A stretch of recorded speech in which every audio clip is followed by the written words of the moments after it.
Welcome, everyone, to another episode of Kiwi Talks. My guest today is probably best known for his tenure at Bethesda as a character artist on games such as Skyrim, Fallout 4, and Starfield. I'd like to welcome Jonah Lobe's arch rival, Dennis Mejillones. How you doing, man? Hey, how's it going? Good. That's a good intro. I like that. Yeah. Well, you guys were arch rivals. Friendly rivalry, I Yeah, guess you yeah. could say. We definitely had a strong, friendly rivalry, you know. So who instigated the rivalry? Was that you or him? Uh, I I think it kind of just like, well, maybe me. I don't know.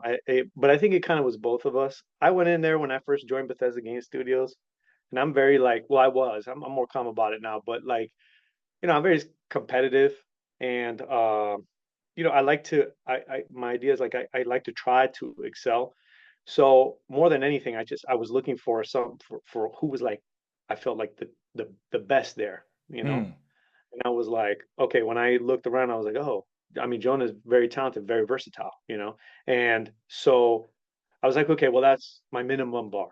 My minimum bar is Jonah, you know. I can't go below that. So Yeah. I excelled past Jonah many times, constantly, As you do. to his detriment. Yeah, yeah. So but no, we had a friendly rivalry, and it was like we would work on stuff, and we when we moved up from the basement to the second floor, we were seated right next to each other in the cubicles, and I'd see him working on something, and I'm like, oh man, that's coming out really good. I gotta, I gotta step it up with the next piece, and you have to have a combination of getting a piece that's really cool and doing a good job on it.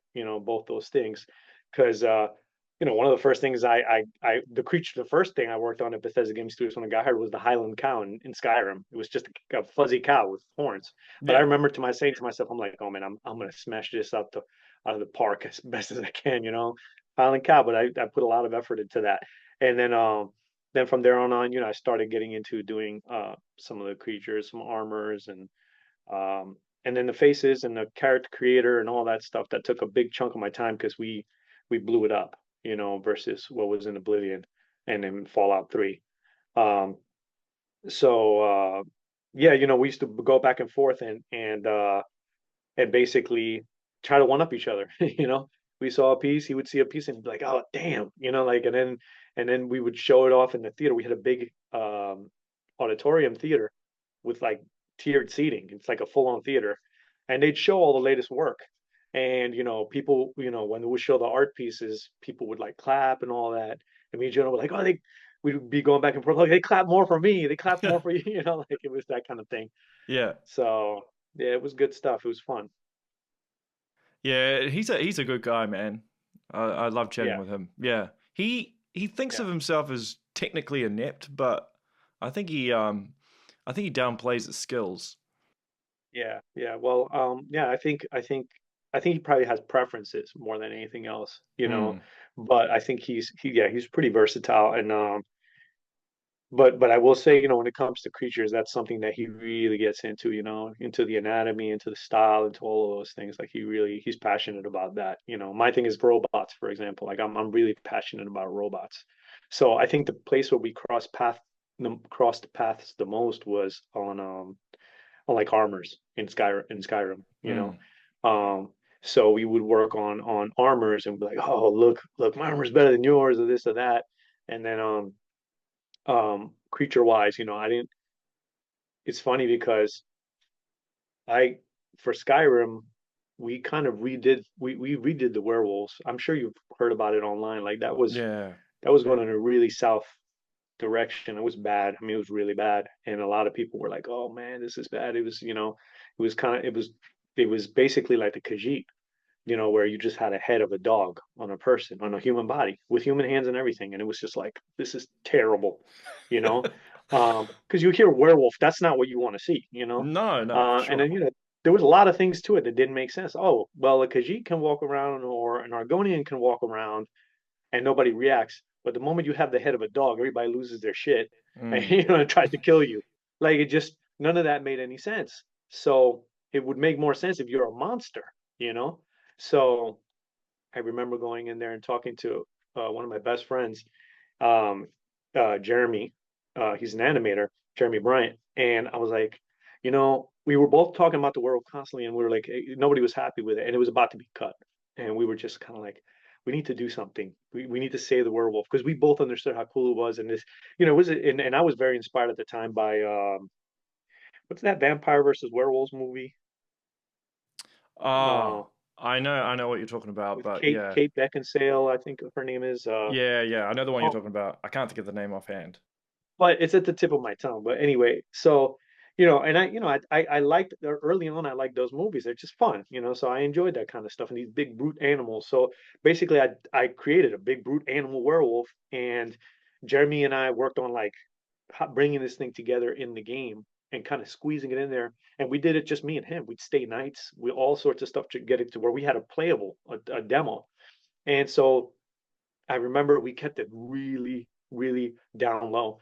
And finally, I have a pretty good relationship with Todd. I'd be in there sometimes. Just talking bullshit or whatever.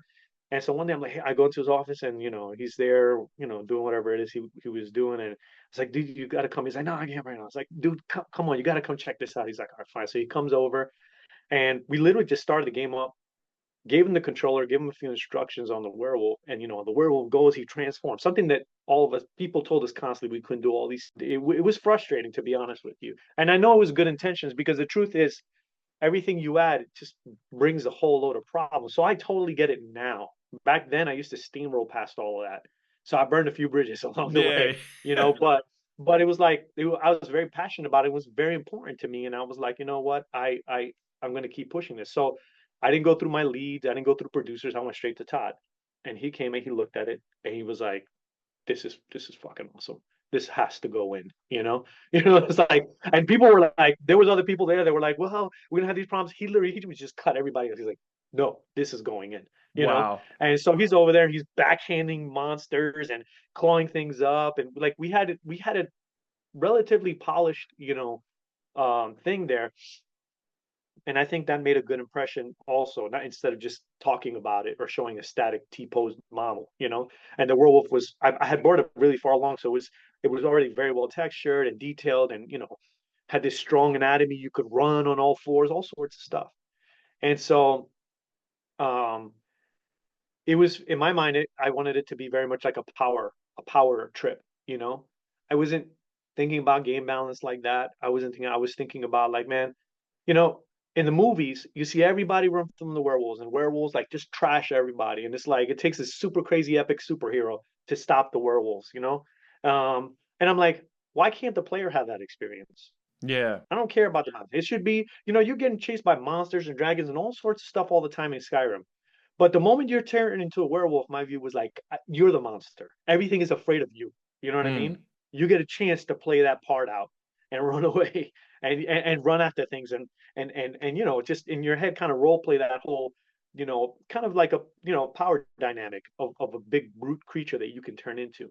So, and then as it went along, we teamed up with other people that helped us kind of come up with ways to try to balance it out a little bit more. But we definitely tried to keep it feeling like an absolute, power fantasy. Um, and yeah, that's how we got that one in. But it was an intense experience. So these people that were not a fan of you basically bypassing leads and stuff and going directly to Todd, did that Yeah. permanently burn the bridges? So did they just not Um. want anything to do with you, or only on a, I suppose, on a work level? And if it was So anything the outside of bridges that, got yeah. I would say the bridges got burned to a skeletal remain, but they did not turn to ash. So it took many okay. years to rebuild on top of them to kind of get that back. But I think something that you know, I was strong-minded about many things, but it's like a double-edged sword. I did a lot of stuff that would have never made it, not just in that game, but in Fallout, numerous things that would have never made it if I didn't have the approach I did. Mm, And unfortunately, you know, the leads and the producers and people who kind of didn't want to go through with it, they'd been there longer and they understood they had fears of the things that come attached to it from a technical level or additional people that you got to bring on board to take it to the end. right. So like the Like ripple effects of the ripple effects, that yeah. one And one thing. so Yeah. yeah, and I think in my experience, if you're not careful, the longer that you are a developer for, the more likely that you can fall into that trap because you kind of become uh, um what's the word? Like when you're comfortable, you become comfortable, and you become Stuck in the comfortable in routine. your yeah. Yeah. And you just anything that kind of snaps you out of it, you're kind of like, oh man, I got kids and I'm gonna have to stay late to do this, and I gotta like all those things happen, Yeah. and I get it. And after I had kids, it changed some of my stuff too, but I tried to be as best as I could mindful of that effect. And over time, it happens to you also as just as you get older. There's less things that you're just like, oh, I don't, you just don't, you have limited bandwidth. And I think that's the thing a lot of people, especially younger people, don't really have a grasp with. You have as you get older, you I guess like you're aware of more, and you're dealing with bigger family stuff and finances and this that on a kind of a different level. Not that younger people don't deal with it, but you have more people relying on you, and so you start trying to simplify things in your life, and things in development like that kind of throw a spiral into your routine. You're kind of like your natural tendency is to be like, oh no, I don't want to mess with that, and so it's not that they're doing anything necessarily wrong. It's just that I do think that it hurts. It hurts the, I guess, um, thing inside of you that made you want to be a developer to begin with. Yeah, that If makes you let sense. it go that route, that passion, that love for those things, and so and it's not an easy thing. It's kind of like working out, right? Working out is good for you. You should be doing it. It's regular. And when you get in the gym, you finally get in there, you do it, you're done. You're like, man, I feel good. I'm glad I did that. But man, that hour before you're gonna go to the gym to work out, you don't want to do it. You try to drag yourself. You're like, I don't want to do whatever. You come up with excuses. You have all these probably legitimate reasons, just like they did, to try to stop it. But the truth is that you still need to go to the gym. You still need to get it done. You still, because it's good for you. So in this instance, this was good for the gamers. It was good for the game. It was good for the replayability and the magic that it brought with it. So I think a lot of that was lost on the developers that had been there longer than me, and I think they had it. I think they just kind of lost it a little bit.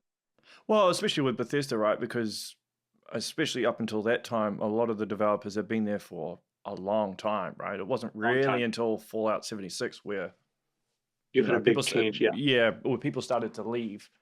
Um, Yes, you're absolutely right. which is a good thing in some respects because it says a lot about the culture of a place if you want to Yeah. stay there a long time. But Yeah.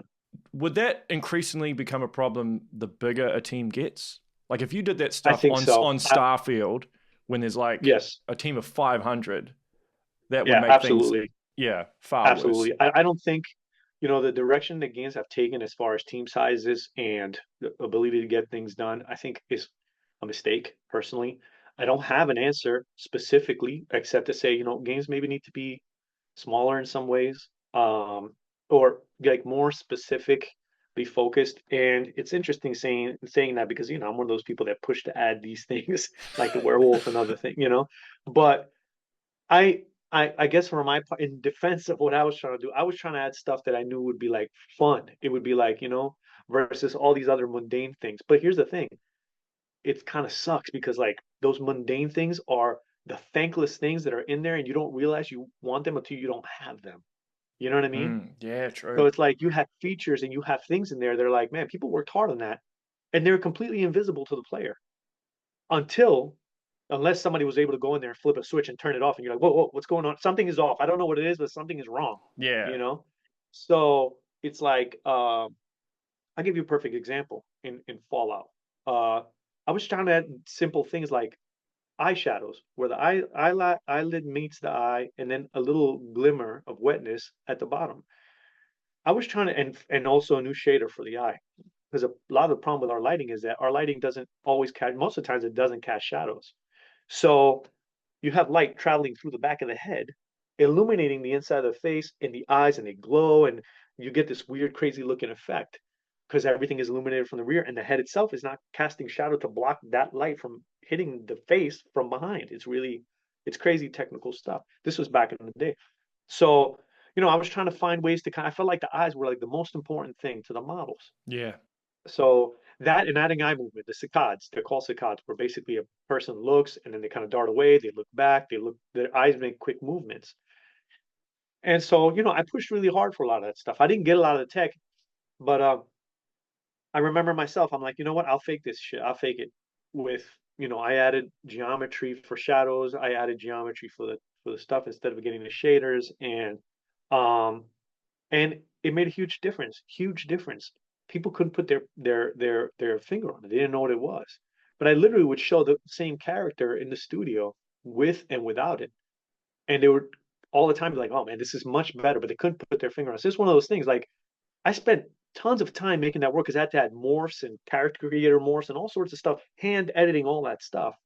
And that's not one of the features. That's not one of the features that somebody will talk to Dennis about. They'll be like, oh, you got eyeshadows and this and that. No, they like the werewolf, yeah, and maybe Yeah. some cool facial tattoos or whatever, but those things when they're gone, you notice them, like they're like, oh man, that really it does add quite a bit. So Todd was real quick to add, for example, the werewolf, but when I was trying to get tech for the eyes, he was like, no, it's not important, you know. So it was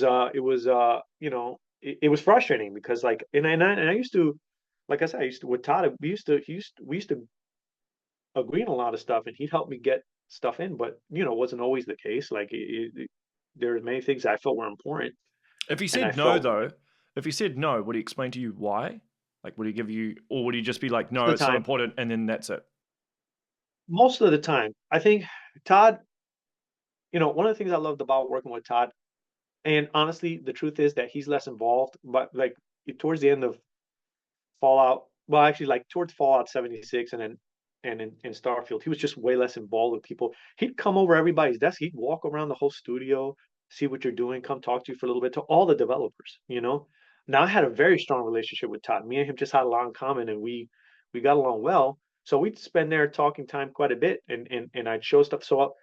But I felt like he was very reasonable in trying to help you understand. He never pulled the because I say so or I'm the boss. I mean, he's Todd Howard. He could say, "Don't do that," and keep it moving and kick you out. He would never do that. It's just not how his character was.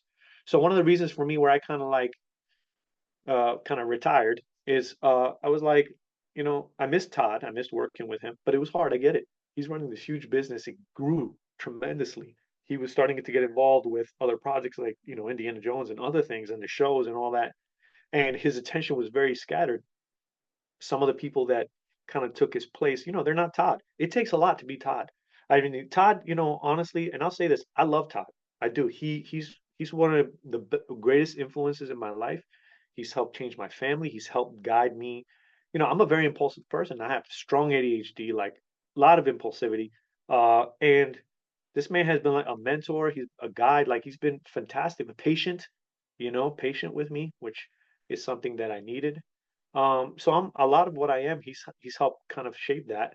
And I read some of the comments and they piss me off. People don't know what the hell they're talking about when they say Yeah, stupid shit. I It's see like, like a hate boner almost for like Todd and Emil to a yeah, degree as well, and no, pisses me off. I equate some of that to his success. You know what I mean? Like, and that's unfortunate because the man deserves to be successful. He's a phenomenal person. And is he perfect? No. Does he call all the shots perfectly? No. I can't tell you how many times I like told Todd, man, that's not a good idea. That's bad. That's not good. Or that I've kind of kept my mouth shut. I'm like, ooh, I don't think that's so great. Typically though, I would communicate if I felt really strongly about it. Me and Todd at least could communicate on that. Was a lot of people were afraid to say no to Todd. And I think that hurt him because a lot of people were afraid to say no to Todd. There's a number of things that, it's like George Lucas, you Yeah, know. yeah, George Lucas, I think George Lucas is a genius. I think geniuses come up with terrible ideas too. Like they're not all going to be hits, but if you don't have somebody to help you filter through these things and give you an honest assessment because they're afraid to tell you what they really think, it actually does hurt you. So, and I think that kind of, happens to Todd a little bit. Um, in some regards. But for the most part, I mean, I think he is really good at finding fun. Like he's just really good at that. And he is really good at helping, trying to see how big of a get finding fun for the majority of people that will play the game, you know? So there are people that will hate this or that hate settlements or they hate that, you know, but the majority of the people they try this stuff overall and they're like, man, this is a good thing. So he tries to kind of include as many people as possible into, you know, making the game accessible to them as an experience. And he's really good at that.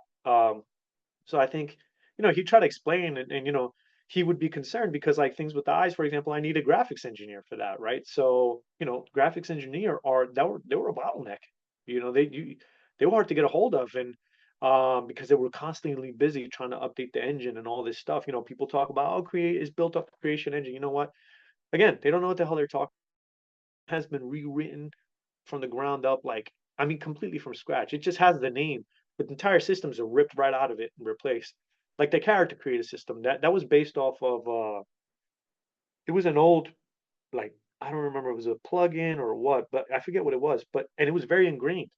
They literally ripped that entire system out, which was part of the engine back then, and we put in a whole new character creator, brand new, you know. And it's like, uh, you know, at the time, I remember when we first showed Skyrim characters, we showed a sheet with a whole bunch of different variations of the different races, and people lost their shit like, "Oh, this is amazing!" You know, then it comes out years later, and you know, you try to keep pushing it up, but the tech can't. After a time, the tech can't change anymore while you're making the game. You can't keep constantly changing the tech while you're making the game. You have to ship it. Yeah. So you know, you come out in other games. They have a smaller scope are like you know they have these great characters and it's fine you know but it's wonderful but you know it's not put into context like we did what we did with the scope that we did where you could pick up every single cup you could put a bucket on an npc's head you could do like no game no game was doing that I don't even know they're doing it now you know so it's like my point is like the fact that you can fill your starship with a whole bunch of what those honey buns or whatever the heck you know like games don't let you do that kind of shit. You know, like that's not common. As big as our games are. So, you know, there's a lot of things there. I think the players don't really and they can't. I mean, I understand they're not going to know. From a technical thing, you know, you don't really know until you start having experience with it. You Well, they know, don't it's know how the like sausage is made, so they can't right. relate. Yeah. Yeah, yeah, they can't relate. And I don't blame them for that. I think at times it wouldn't be a bad idea to maybe be more thoughtful about the way that's communicated, you know, versus saying, "Oh, the devs are lazy" or this or that. I can tell you one thing. Maybe there's like two or three devs that were lazy in that whole studio, you Yeah. know? But everybody else was hyper passionate, spent a ton of time away from their family, you know, slept at the studio to get things in and done, things that they didn't even need to do, you know, but they did it. Uh, and I mean, that was countless amounts of developers in there, you know, and we all kept repeating is for the players. When something didn't go in, we wanted a feature and they disagreed with us. We cared because of the players. It wasn't for us. We were like, "Oh, the players really are going to want this. We know we had this feeling they'll love this and that. And, you know, we're very passionate about our fans. We're super passionate about maybe too much sometimes, you know? So, um, you know, when some of those fans come back and are like, oh, they're lazy, I'm like, that's kind of, I don't know, that's short-sighted and I don't know, it just seems like ungracious, you know? I think a lot of Um, it stems from they're comparing something to something else. So like if they're looking at right. like a Rockstar game and they see a whole bunch of stuff like maybe NPC faces, and then Yeah. maybe a Bethesda game doesn't have NPCs faces on the level of Rockstar, they're like, oh, they're lazy, which Yeah, yeah, right. of No, course is exactly right. ridiculous. Yeah. Yeah, yeah. No, and you're right. That's exactly right. And you know, you look at like Grand Theft. I love Grand Theft. That's probably one of my favorite games ever. Is Grand Theft. You know, so you know, and I look at those games. Obviously, as a developer, I look at any of the games. I'm like, oh, what are they doing? Character creators, just oh, what are they doing? Oh, you know, all those things. And you know, it's like, okay, Grand Theft is amazing. You could do a lot of shit, but you can't put a bucket on an NPC's head. You can't open almost every door that you see by lock picking it. You can't, you know, go into any of the buildings. Very rare that you can go into actual houses like that and set up yourself a room and store a whole bunch of honey buns, in your room, or arrows, or every single freaking item you can possibly think of. You can do that in our games. So I mean, it's just like you need to kind of put it in that kind of context. You can't turn into a werewolf in Grand Theft. You can't be a vampire and do this. You can't do any of that stuff in Grand Theft. So um, now that said, I mean, I'm not saying that it's a criticism to Grand Theft. It's a different kind of game. Yeah, it I is. love Grand Theft. It's a different kind of game, but it's like it's just the kind of thing that you just kind of put it in context. I think nowadays, especially, a lot of people seem to focus on what they don't have versus what you do have, on what Yeah. you can get. So instead of saying, "Oh man, I can turn into a werewolf," or "I can do this," they're saying like, "Oh, uh, they don't have these kind of beards, or this, they don't have these kind of normal maps, or this kind of." I'm just like, I don't, for me, you're focusing on the wrong thing in general. And this is not just like for video games. I think in life, I've discovered, as I'm getting older, you see the white in the beard versus what, previous interviews is like, you're going to be a lot happier if you're focused on what is available to you and what you have, you know, versus your what you perceive not to have, you know, uh, especially when it comes to gaming. So that's not to say there aren't valid criticisms for stuff. There absolutely are. I have a ton of them. I have a ton of them. I have a ton of valid criticisms myself for Skyrim, Fallout, Fallout 76, Starfield. I have my own strong criticism. We all do. A lot of the stuff that the players may have brought up, I can almost guarantee you that like 90, probably 95% of the stuff that players have brought up after a game was launched, every single developer just about has brought up as a concern in the meetings. Like, hey, this is an issue. We're gamers. We go in there, we play the game. We play and see the same things that the gamers do. We're like, this is not fun or as fun, or we need to do this differently or whatever. And we're like, yeah, we can do, Todd used to say at our meetings all the time, we can do anything, but we can't do everything, and that's a very true statement. It's just the reality of it. And if and in a testament to Bethesda game studios like these guys, like, look at 76. Look at how far they pushed it they could have dropped the game. It would have, they could have just let it go and whatever, but they didn't. They kept pushing it and improving it. And my understanding is 76 is really fun now. It's a fun game. I haven't played it. But Starfield, same thing, like they keep pushing it and trying to update it and improve it and all of those things, even after the launch. Those guys, other than the DLC, those guys are not getting paid to anything like additional beyond regular purchases of the game. They're as a studio, they're not getting paid anything extra to just keep doing these free updates. They're not. Now I think it's good faith. Like, so you get paid in that regard, yes. But it's not like they say, here's an update, we're going to charge 99 cents for it, and we'll keep patching it, and you keep paying us money for these patches. They don't do that. And a lot of developers do that, right? We all of them. Windows, all of they all, because it's a good faith thing. But I think people kind of almost take that for granted, is what I'm saying. You know, that they kind of continue to try to give the support and that there's love put in. How can that be called lazy? You know? Yeah, I think you're bang on. And I think Todd's even said that all games going forward, they're kind of thinking of it in terms of like a 10-year time span at least, right? Yeah. I mean, there's people still Yeah. playing Skyrim today. A lot of So them. Yeah. Yeah. that changes the fundamental way of how you design a game because you're not just Yeah. releasing it and then dropping it, especially if you Yeah. keep Right. patching and adding things. Yeah. Yeah. Yeah. So, and and the fans, they're also the ones that mod, fantastic, because they give legs to the game. I'm grateful for them. They're the reason actually these games are playable for as long as they are, to be honest with you, aside from what BGS tries to do. But it's they have different rules that they can play by. They're like, oh well, the mods did this improvement in those. Why didn't the Bethesda Game Studios do it? Yeah, because you break 50% of the builds with your mod. Yeah, your mod only works on 50% of the builds. Our stuff has to work on damn near 100%. Like, it has to work. It can't. You really can't break a lot of stuff with it. So, and if it does, we stay polishing it until it stops breaking stuff. So it's like, so it's easy for modders to go in there and put, 8K textures on characters and do crazy stuff because you're not taking into account, even a majority of not even half probably of the people who install mods, or who are gamers anyway, not install mods, because that's a small group, but Yeah, and also the um, bureaucratic part of it as well, right? You can't just right, change stuff, right? You have to, particularly yeah, now, right? You'd have to go through like 3 managers or something just for something to get absolutely. approved, which Yeah, takes a and lot of that was a time. pain. That's another pain in the ass, honestly, with the studio going in the direction that it did. Just too many producers, too many managers, too many hands in the pot, and just like, that hurts the game. I know the intention is to make things more efficient, but it's, in my opinion, actually makes it worse. Um, so if I was ever to get back into game development again, I would just kind of, I would probably join a smaller team, you know. That's one of the things I loved about early on, is that because it was a smaller team and it was these huge games, I got to touch on everything. I got to be a character artist, environment artist, a designer, you know, in some small ways a programmer. I didn't know how to code necessarily, but I'd be there with programmers, literally sit with them for hours working systems out, testing back and forth. I would sketch stuff out interface wise and say, hey, this is what I need. And I need this to connect to this and blah blah blah blah blah. And it allowed me to really, I'm very technical. I do art, but I'm very technical. I like to problem solve.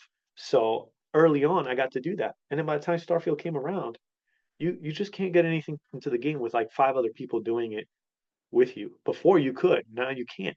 So you need a tech artist, and you need this, and you need code support, and it's just like, so it's very hard to be a ninja. We had a big ninja culture back in Skyrim and Fallout 4, and then we just kind of vanished hard. By the time 76 got there, it's just another very limited position. I was just back to kind of character artist. Like, well, that's not, it's not passionate anymore. Yeah, because there were, I think it was what, 500 people, I think, that worked on Starfield. I mean, I don't Yeah, even want to guess how many people were yeah, yeah. working on Outer Scrolls 6. Probably be more than Yeah, that no, it was, now. yeah, no, I mean, it was well over 500. That's Well crazy over 500 numbers. for sure. Yeah, and when I think about those numbers, because it was like 115 for Fallout, and I'm just like, it just blows my mind, and That's a massive jump. um, yeah, huge jump. And then you got to imagine that uh, it does, you have limited resources financially. So how do you pay? How do you pay bonuses? How do you do this? Like, you limit those things financially now from a huge standpoint, and you have people who, you know, people are like, oh, making games. What are you complaining about? It's easy, whatever. I'm not complaining. I wouldn't complain. I think it was a great job. I think it is a lot harder than anybody can imagine until you're actually doing it. You know, you are constantly trying to meet so many bars, artistic, technical, design, all of these things you're trying to basically keep up with. And you're trying to do it with a big team of people. And the bigger the team gets, you can find somehow, it's like you get diminishing returns. Yeah, So you're putting in all this time and effort, and you're not compensated for anymore. So by the time you actually work out what you are making per hour, you know, versus the time you spent, you hear the salary, you're like, oh wow, that's a pretty good salary. But by the time you work out what you're working per hour, it's very low, because you're staying there overnight. You're staying away from your family. You're doing all these things. I know because I did it. I had a sofa in my cubicle and I'd sleep there, trying to get stuff in and done. Um, so I think that, you kind of forces you to put some things into perspective. And then and I don't know what the answer is. I think it does need to be figure out a way to be, uh, made more efficient. I don't know. Is it AI? Is it whatever? I don't know. People are scared of it. To me, I see it as just a tool. And I'm an artist. Whatever. I don't care. I just, as long as people are not being, harmed and taken advantage of, which unfortunately they probably will be. But I don't. As long as they can come up with systems to kind of counteract that, we should be looking for ways to make things more efficient, because these games can't scale uh, with the way production is right now. They just can't scale with the cost and the production and the people involved. It's just too much. well, the whole AAA industry is like that, right? It's just diminishing Yeah, returns, and as you touched on before, like the length probably plays some part in that. When I spoke to Will, because he was very stressed working on the main quest of Starfield, and how many players even finished the main quest? yeah, yeah. Yeah, Right. yeah. Exactly. Yeah. And So does that justify the cost? I suppose that's the question. Or do you no, choose to? and that's exactly right. And actually, when we look at the internal stuff, we looked at, it's very low. Most people don't finish the main quest. It's just like, but you put all this time and effort, and you need it. You need to do that. You need to make the main quest because somebody needs to be able to finish it if they want to. You know, so it's it's a delicate balance. I love game development, but it just got too, and people are focused on the wrong thing. It's like I think people need to focus on making fun games. Like I think it's just it can be tricky to start trying to get in there and and stray from just like what makes you want to log to get into a game and just play there for hours. What's actually going to keep you there? You know, is it going to be this specific gameplay dynamic? Is this specific part of the storyline? Is it this message that you're trying to put in that you feel strongly about? Is that what's going to keep you playing the game? And I'm all for what people's beliefs are, but I think that it's important to remember with games and entertainment, you're looking for fun. You're looking for and to be entertained. You know what I mean? And if you're looking to do something else other than that, then you basically have to try to understand that you have to get involved with that kind of a game. You know what I mean? Versus trying Yeah. to shoehorn something into a game that's like, if I'm playing Pac-Man, I just want to play Pac-Man. I don't, I don't want to do anything else. I just want to play Pac-Man. And I think, that's another thing that complicates the development process now because you have so many differing opinions and everybody wants to get their say and everybody wants to get their views in and everybody, their beliefs in. And it's like you are basically muddying the waters and that complicates stuff, you know? So I don't know. It's an interesting experience with all that. Uh just as I've evolved with it. So do you think Todd is aware of all this stuff, like with designing Elder Scrolls 6? Do you think? Yeah, I think to some degree, some of it he is. I think he struggles with a lot of it because he's the final decision maker. And I do not envy his position with that. No, You know, not at all. yeah, he whatever decisions are made, he's gonna take the heat for it. Hardcore. He's gonna take the heat for it, you know. Um, and so because the stakes are also higher, financially especially, you know, he'd take the heat. Maybe Todd Howard, but you only get so many, you know what I mean? So this whole thing with Microsoft, like now Todd used to be, almost, yeah, he had, Robert Altman and people above him and all that stuff. And, but that was a relationship where Todd had a lot of very much like I felt like the relationship I had with Todd. I would kind of muscle things in there and Todd would kind of give me the freedom and space to do it. As long as I didn't break anything, he was like, give me the freedom and space to do it for the most part. As long as I didn't have to take up resources and whatever. And it was the same thing with him with leadership back then. Todd had the flexibility to do what he wants. I'm not sure so sure he has that flexibility anymore with Microsoft. There's a lot more people up top pulling strings. So um, I think that can impact his way of thinking. With future development. Because there's metrics that need to be met and all sorts of stuff. And I'm just like, I just don't envy it. So it's like, and stuck in some ways, Todd is stuck in the middle. He has the people above him with expectations, and he has the people below him with expectations, you know? And like, constantly pushing the Todd and doing this, oh, we want this and we want that and this and that, and then from the top, like, we need this, we need that. You have the people at the top providing the money to make the game. And then you have the people at the bottom who make the game, you know? And it's like Todd has to kind of walk the line there. It's I can't even imagine the kind of stress that brings with it. And you still got the prioritization in terms of what goes in the game, what do we need to cut, trying to manage Yep. that while still trying to manage relationships between Yeah. the people below him and the people above him, as you said. Yeah. Yeah. No, he walks a minefield, I think, with a lot of stuff, Now uh I'd say Todd is pretty good at walking minefields. He's very charming and very intelligent. So I don't, I think he's up for it. But it's stressful and there's only but so much, he's getting older too. So it's like I said, your bandwidth for it starts to kind of like I don't think you get less bandwidth. I think you have more stuff in your life. So you still have the same bandwidth. You just have to basically kind of turn to what it is you want to focus on at the expense of all the other things outside of your field of view, you know? Yeah. Has he kind of taken up like a bit of a protege? Is there someone in some sort of position that could carry the reins if he had to move As away far for as I whatever can reason? tell, as far as I can tell, no. Um, I don't think so. Um, and to tell you the truth, and this is hard for anybody to understand until you've met Todd. It's like and spoken to him for a bit. Like it's very hard to find anybody who could fill Todd's shoes.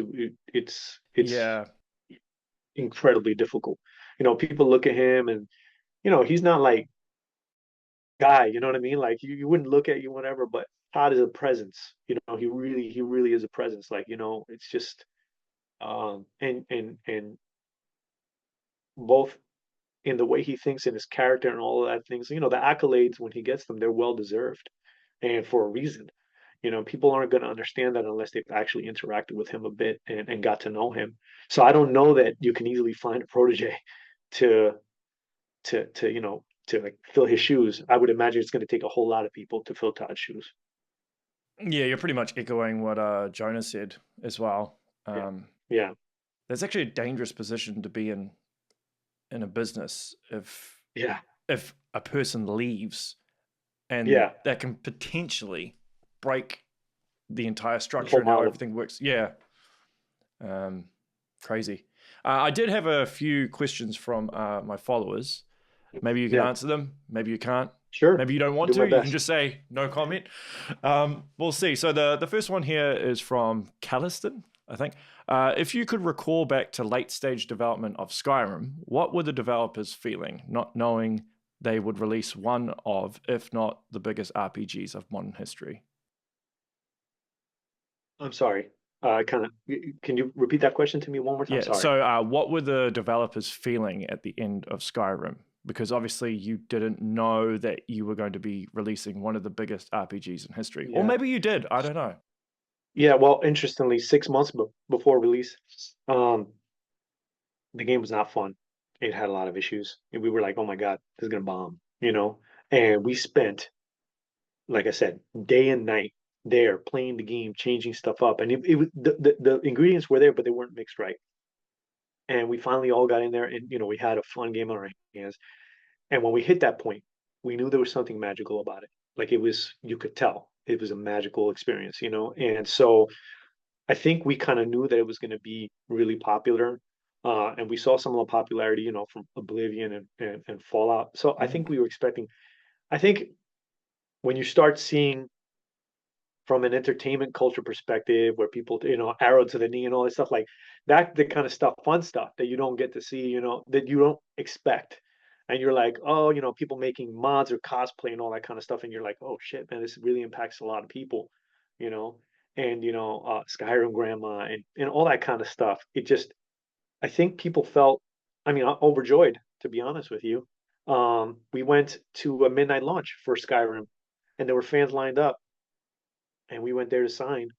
And just the idea of signing, I had never done that. Like I was signing signatures, on people's games and all that stuff like that. That it was crazy to me. It was a crazy experience. I felt super humbled by that, and grateful for it because I'm like, somebody appreciates our work that much. Um, and it counterbalances some of the negative comments I was telling you. When you read some of those things, it really does. It helps counterbalance that quite a bit. Um, but it was no, it was a profound experience. It's this when I'm wearing my Skyrim shirt and somebody's like, "Oh, Skyrim, whatever," or they find out that I worked on any of those things and they get super excited about it. I'm like, these people are the reason why I did what I did. They're the reason I would sleep at the studio. They're the reason I would, add that one little detail that maybe 0.1% of the gamers would notice. But that 0.1% was precious to me. So, when they noticed it, I was like, oh man, it was worth it. Yeah, that's cool. So, Yeah. Next question is from Jesse Anderson. Why was Gore removed in Starfield? Was it Gore? Yeah. Oh, you know what? I never noticed that. Oh, I guess. Well, I mean, the level of gore Well, I for suppose Fallout, yeah. decapitations and kill animations, I suppose, were Oh, probably well, that look. has a lot of implications with the different suits. From a technical perspective, there's a lot that has to go with Ah, it. yeah, You know, true. so yeah, you have to cut the helmet in a certain way, and it's got to come off. And you got to have meat caps to the bottom where the flesh is. You know, Mm. this we had systems for all of that, and it got like it turned into a big like you know um rat's nest of like all these things you had to count for now with all these crazy hoses on the helmets and all that kind of stuff that we added. And now you can change the body size significantly. You know, the character creator had evolved quite a bit. So I think that was part of it. The other thing is like, you know, Fallout is very stylized in that regard. And Yeah. it's meant to be, that's part of the tongue in cheek humor. I mean, you know, that splatter mess that perk that you get where you can make a mess out of something. They just blow up into goo, you know? It's part of the fun for it. It's part of like, you know, it's like those old school animes like Fist of the North Star. They punch each other, just gushes of blood forever would come out, you know, and it's like it's just nobody can hold that much blood, but it's fun to, you're like, oh man, that's cool, you know, that kind of a thing. And it adds to that style. And I think for Starfield, it was definitely meant to be more lo-fi and realistic. You know, I think, you know, we were inspired a lot by things like The Expanse, you know, in Star Trek, stuff like that. So I think it just didn't fit thematically also. So with it not fitting thematically as well, and on top of that, you have the cost, the technical overhead cost to get that to work. We were kind of like, it's probably better to not include it in this game. Because I know you guys worked a little bit with id Software on I'm sorry. Starfield. id Software? Yeah, Yeah. yeah, yeah. So They helped out a little yeah, bit. And obviously, yeah. core is pretty much the aim of the game with anything that Yeah, yeah. that No, involves they Doom. helped out a lot. They helped out a lot, but I think it goes back to it thematically not fitting the game, you Yeah, know. So could we have done more? Yeah, maybe, but I think this game was more like Star Trek, you know, a little bit cleaner. yeah. Makes sense. Makes sense. Final one, which is from Snowhawk Thorn 630. Which characters changed the most from concept art to final in-game model? I think they're talking about Starfield here. Uh, trying to think. So, you know, most of the art there was very one to one, you know, That's because good. the concept art, yeah, the concept art was iterated on quite significantly, and the expectation was to kind of, you know, really hit that concept art home. For my part, I I like concepting my own work, but I would do it non-traditionally, though, you know, not traditional pen. I would sculpt it in 3D and kind of do concept art like that. It was hard for them to accept. So I think my work was probably the one that basically, because when I was allowed to, I would conceptualize my own work and then bring it into the game. Um, probably I'd say some of my stuff would change the most from that, from one point to the other. Um, and part of it is because I once it's in the game, you know, maybe visually something doesn't register, and you try to change that. With creatures, it's not so much an issue because usually like a texture change. With robots or something, or maybe suits, you have these joints and all this thing that maybe when you get it, you're working on it real close and it's this big, but when you get it in the game, it's like that. You're like, oh wait, that doesn't quite register the way I thought. So you change maybe the proportions of the way it looks a little bit. But for the most part, I would say it's pretty consistent. Like the concept art makes it to the game pretty consistently Yeah. Oh, as a final and model. you mentioned your robots, and I've seen some of the stuff on ArtStation, and the geometric detail on some of the robots is amazing, man. I appreciate that. I'm uh, very passionate about that. well, and I suppose the good thing about robots is, from a game development standpoint, they would age better than, say, humans, right? Yeah, right. So they look really great graphically. I mean, even something like Portal, because of the Yeah, stylized right. nature That's it. The of great. Yeah, robots, the it looks great, even like 10 years on. yeah, yeah. No, and that's it. Because from a design perspective, you know, that design can hold up. You know, it's just it's like a classic car. you know? Yeah. Um, so then that's one thing I do love about it because, I look back on my old work for characters and I'm proud of the work that I did, but I'm like, oh man, I wouldn't show it to somebody, I may say, yeah, I worked on characters and the orcs and all this stuff, but I wouldn't show that work anymore. Um, some of the work I did for Fallout face wise, at least the ZBrush files, ZBrush art, like the high poly art, I'd show that because it was photoreal. But it's just like even then, it's just like, oh, it's just another human. Nowadays, people scan humans and all that kind of stuff, so it's kind of whatever. But if you take a nice design machinery or equipment, it doesn't matter how many different robots you see on the internet. If you've seen 100 robots, on ArtStation, you'd be like, oh, these are all great. And I can show you mine, and you'd be like, oh, this is great. See, it doesn't like it's just a different design and it could still live with all these other things. If I show you 100 humans and then I show you another human head, you'd be like, artistically, you might be like, wow, the quality is good, but you're like, it's just another human head. It's not gonna inspire you, I don't think, the way a nicely designed robot or vehicle or mech or whatever. Like, does that make sense? What I'm saying? Yeah, yeah, it makes perfect sense. And you did like a 3D print model of Mr. Handy, and you gave it to Todd, I didn't you? did a bunch. I did a bunch. I printed Sentry bots. I printed Daedric daggers, and I have Sentry bot. I printed like 4.5 feet tall. He's like this big and fully radio control, and that's on my Instagram page. But it basically I took it to shows, and he's controlled and he moves around and he fires and talks and all that stuff. I actually have a funny story about him. Um, so me and my friend Guy Carver, he was the tech director. So we were like team up on stuff. He and I basically are the uh the baby dads of Automatron, you know? Yeah. So Automatron was like our thing. We wanted to get in there a way to create robots and all that. So we both love robots. So we build robots. He's one of my best friends. He comes over to my house and regularly and we build robots and I generally do the mechanical engineering part of it and he does the software engineering part of it. So he programmed that Sentry bot, and I had a little controller, and we were doing one of our shows, not shows, our town hall meetings at Bethesda Game Studios back in the day before Robert Altman passed.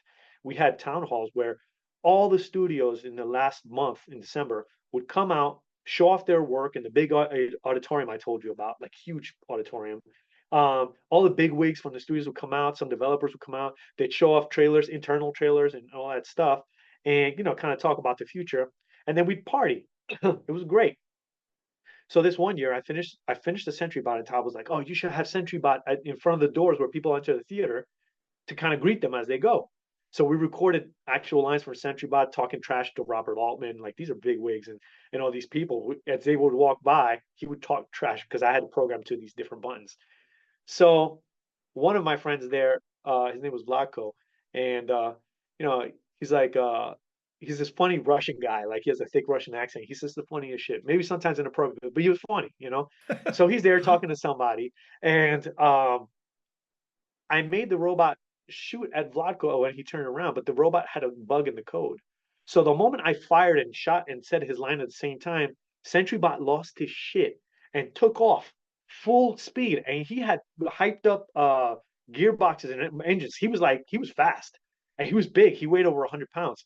He took off into the double doorways where there was the two HR ladies, both of them very small ladies, okay, welcoming people in. The one HR lady hears all the commotion, turns around, sees SentryBot heading right towards them, pushes the other HR lady out the way, jumps out of the way. SentryBot bursts into the auditorium. Everybody's in their seats and everybody's like, oh shit. So I run in there after SentryBot. I see a whole bunch of guys on top of SentryBot trying to hold him in place, and SentryBot's going like this and moving. And then I run over SentryBot and I'm like trying to find the switch, couldn't find the switch. I pull the power cables out and he finally just like shuts down. And then I'm looking around and everybody's like, what the hell's going on? And Robert Altman, who's like, he was the president of I think, president or CEO of ZeniMax, he's off like up, there was like a higher stand somewhere. And he's looking down at me. He's just like this, shaking his head at me. And then Todd was like right there behind him. And he was like that. And so later I go to Todd, as he's back in his office and I go in there and I was like, dude, I felt terrible. I was scared. I was like, because it was no joke. So I was like, Todd, I'm so sorry that happened. He was like, are you fucking kidding me? That was the most fucking dentist thing I've ever seen. And I was like, oh, okay, hey, I'm not fired, you know. Yeah. but it was a fun experience. Nobody videoed it, filmed it at all. Is it online No, anywhere? no, that That'd be no, not hilarious. that. I mean, I had videos of SentryBot moving around and all that kind of stuff and interacting with people, but that experience, no, that was those internal meetings were like super. Yeah, yeah, yeah. Yeah, you're not allowed to even really, you're not allowed to discuss any details, show any videos from it, nothing like that. All that is internal. That makes sense. Final question before I let you go. Yeah. Man, time flies. Uh, Yeah. what did you think of the Fallout TV show? Because I loved it. yeah, because your stuff's I in there. absolutely loved it. Yeah, I was very impressed, happy, and grateful with how they treated the material. It felt very Fallout, and I love that aspect of it.